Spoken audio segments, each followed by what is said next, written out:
Yesterday was day 147 of protesting in the city of Elizabeth City, North Carolina, over the police assassination of Andrew Brown Jr. that took place on April 21st, 2021. We have been out here for 147 days with very simple demands. Demand number one was Sheriff of Pasquotank County, the organization that organized a hit squad and assassinated Andrew Brown Jr., speak with the community. That happened, I guess 3 weeks ago now, maybe 4. Time is difficult. Our second demand, fire the officers involved with the shooting. That hasn't happened. Our third demand, release the entirety of all the body cameras that were on during that time. And our fourth demand, my personal fourth demand, is throw them all in fucking jail and lock the key in, an iceberg in Siberia or something. And so that's my opinion. But the three demands, one of them has been met. Tommy Wooten, after 120-something days, decided to speak with a couple of seniors. All right, but he still is refusing to fire or provide any charges against the sheriff deputies for assassinating Andrew Brown Jr.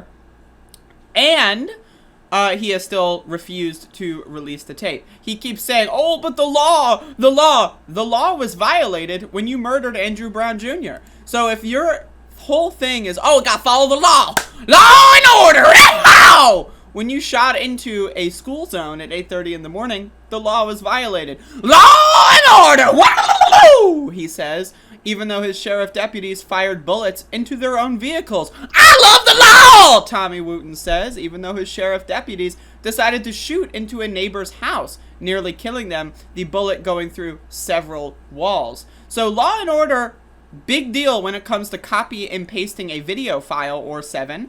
But, when it comes to killing someone in broad daylight in a school zone, whatever, law and order, small and order. And so I don't really give a fuck about what he claims the law is. The law was violated when he stole Andrew Brown Jr.'s life and when he changed our lives at that moment, because now we have to live in fear that we have a hit squad that could take out any one of us. The sheriff's department has charged several protesters, a dozen protesters, with garbage, stupid, dumb fuck garbage that protesters have been charged with. The sheriff's department is a right-wing, Nazi-adjacent organization that is using the apparatus of the state and the governmental institutions of North Carolina to inflict violence, pain, and suffering on the citizens of Elizabeth City and the county of Pasquotank County. And that shit is just, I refuse. I just will not participate in that kind of behavior. So,